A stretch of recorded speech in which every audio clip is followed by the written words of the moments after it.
연차 휴가 수당에 대해서 알아보겠어요.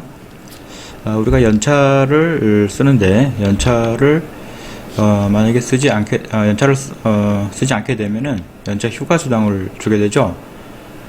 사용자가 주게 되는데, 자, 그 휴가일을 정해놓고 그때 정상 출근을 하였어요. 그러면은 연차 휴가 수당을 줘야죠. 그런데 휴가 수당을 안 주는 주지 않아도 되는 경우가 있죠. 그것이 연차휴가 사용 촉진 제도죠. 그런데도 불구하고 또 줘야 되는 경우가 있어요. 이 사안은 원심 판결 2심에서는 연차휴가 수당을 지급하지 않아도 된다 이렇게 판결이 나왔었는데, 대부분에서는 연차휴가 수당을 줘야 된다 이런 판결이에요.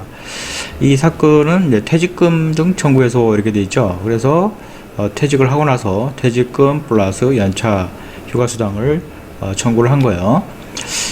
그래서 이 연차 수당을 회사 다니면서 달라고 하기가 어려운 경우가 있어요. 근로자는 을이 되기 때문에 을은 갑의 눈치를 볼 수밖에 없죠. 그래서 근로기준법에서 이렇게 엄격하게 규정을 했음에도 불구하고 이런 것은 또 퇴사를 해야지만 이렇게 사건이 되는 거예요. 그만큼 실제 업무에서 연차 휴가 수당은 상호간의 법을 엄격히 지키지 않는 경우가 많죠. 자, 사례를 한번 보도록 하겠습니다. 이 이제 사안은 원고 을이 이제 피고 갑 회사에 다녔었죠. 그래서 퇴사를 한 거예요. 우리는 이제 회사는 갑이고 근로자는 을이에요. 그래서 을이 이 퇴사를 하고 나서 이 사안 자체는 퇴직금 플러스 이제 여러 가지 있는데, 여기서는 연차 수당에 대한 쟁점을 한번 보도록 하겠습니다. 이제 근로자인 원고 을이 연차 휴가 사용 기간 관련돼서 소송을 제기해서 대법원에서 이겼어요. 2심까지는 졌다는 거죠.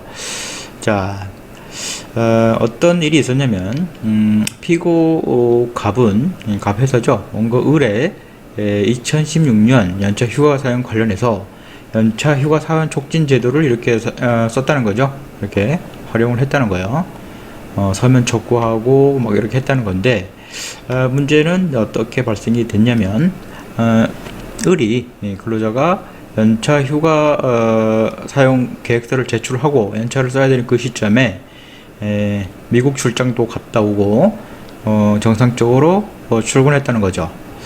자, 그랬을 때 과연 이 연차휴가 사용 촉진 제도가 제대로 작동이 돼서 연차휴가 수당을 주지 않아도 되는 것인가 라는 것이 문제가 되었던 것입니다.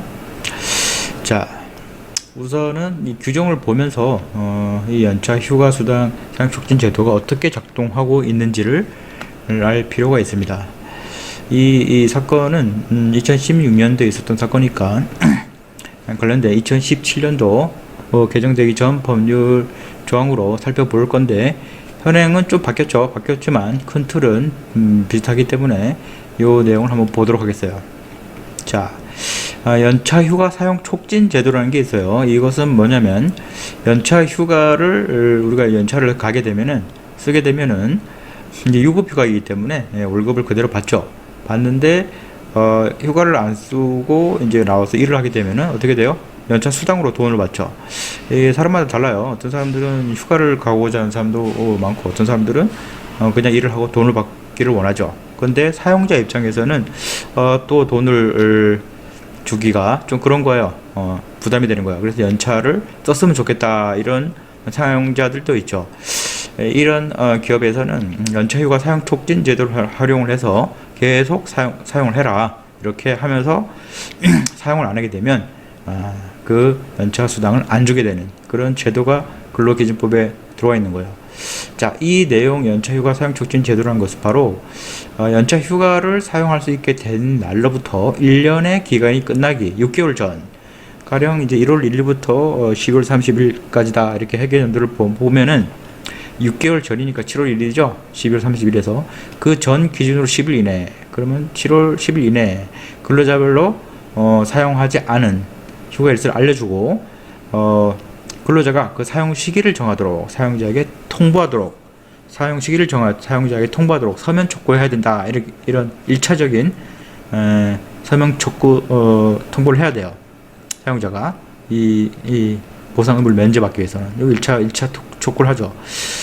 그 다음에 이런 촉구를 했음에도 불구하고 근로자가 10일 이내에 사용하지 아니한 휴가의 사용 시기를 정하여 이제 기업 사용자에게 통보하지 않으면 사용자는 또 어떤 걸 또 해야 되냐면 휴가 사용 기간이 끝나기 2개월 전까지, 그러니까 10월 말이 되겠죠. 10월 31일까지 근로자가 사용하지 아니한 휴가 그런 거에 대해서 사용 시기를 정하여 근로자에게 또 서면 통보를 해야 된다. 1차로 7월 달에, 2차로 또 10월 달에 이렇게 통보하는 거죠. 그렇게 두 번이나 통보를 했는데 또 근로자가 어떻게 됐냐면 그 일부를 사용한 거죠. 그 일부를 사용하고 일부가 남아 있었던 거죠. 그랬을 때 어떻게 하냐면 사용자는 휴가 사용 가능 기간이 끝나기 2개월 전까지 나머지 휴가 사용 시기를 또 근로자에게 서면 통보해야 된다. 이렇게 돼 있어요. 이렇게 규정이 되어 있어요. 근데 이렇게 여기는 현행법이고 현행법은 조금 바뀌었는데 이 사례에서는 바뀌기 전 법을 보는 거예요. 자, 이렇게 했음에도 불구하고 사용자가 이런 조치를 했음에도 불구하고 근로자가 휴가를 사용하지 않아서 연차 휴가가 소멸되면 어떻게 돼요? 사용자는 그 휴가에 대해서 보상을 안 해도 된다. 즉 연차 수당을 지급하지 않아도 된다라는 거죠. 그런데 우리가 이 근로자는 의뢰지에 있죠. 그래서 회사를 다니다 보면 연차 휴가를 쓰는 것도 막 눈치 보이는 경우가 많아요. 그래서 이렇게 사용자가 했음에도 불구하고 근로자가 휴가를 안 썼다. 이것이 근로자의 자발적 의사에 따른 것이어야 된다라는 것이 인정이 된다는 거예요. 자, 이렇게 연차 휴가를 막 사용 촉진을 해도 근로자는 이제 그 갑의 눈치를 보면서 나와서 출근해서 근로하는 경우가 있을 수가 있어요. 그랬을 경우에는 만약에 사용자가 연차 수당을 지급하지 않으려면 어떻게 해야 되냐면 이런 휴가를 이렇게 휴가 계획서를 써놓고도 나와서 일을 하는 거죠. 이럴 때는 노무 수령을 거부한다는 의사를 명확히 표시를 해야 됩니다. 명확히. 또 한편으로는 너가 휴가에 나와서 일을 하니까 나는 노무 수령을 거부하겠어 이렇게 표시를 하고 나서도 업무 지시를 했다. 이렇게 되면은 또 이것은 근로자의 자발적 의사에 따라서 추구한 게 아니다. 이렇게 되는 거죠. 이럴 때는 또 어떻게 돼요? 보상해야 된다는 거죠. 연차 수당을 지급해야 된다는 거예요. 그래서 이 사안을 보면은 이 사용자는 이런 연차 사용 촉진 제도가 상당히 미숙하게 처리했던 거예요. 자, 첫 번째 보면은 그 을이라는 이 근로자한테 연차 휴가 사용 시기를 정해서 통보해야 된다 그랬죠. 그런데 이 갑 회사가 휴가 사용 가능 기간이 끝나기 2개월 전까지 10월 30일까지 휴가 사용 시기를 을에게 서면 통보하기로 해야 되는데 그걸 하지 않았다는 거죠. 그리고 또 한편으로 어떤 일이 있었냐면 을이 휴가일에 미국 출장도 다녀왔어요. 그리고 물론 이제 휴가를 정해놓고 근로자가 뭐 이렇게 일을 해도 사용자가 노무 수령을 거부하거나 업무 지시를 하지 않으면 그거는 괜찮다는 거죠. 사용자 입장에서는. 근데 다녀왔고 여기에서는 그리고 그 다른 휴가일에도 출근을 했다는 거예요. 그런데 갑 회사가 별다른 이의제기 없었다는 거죠. 출근하는 걸 냅뒀다는 거죠. 그럼 어떻게 되는 거예요?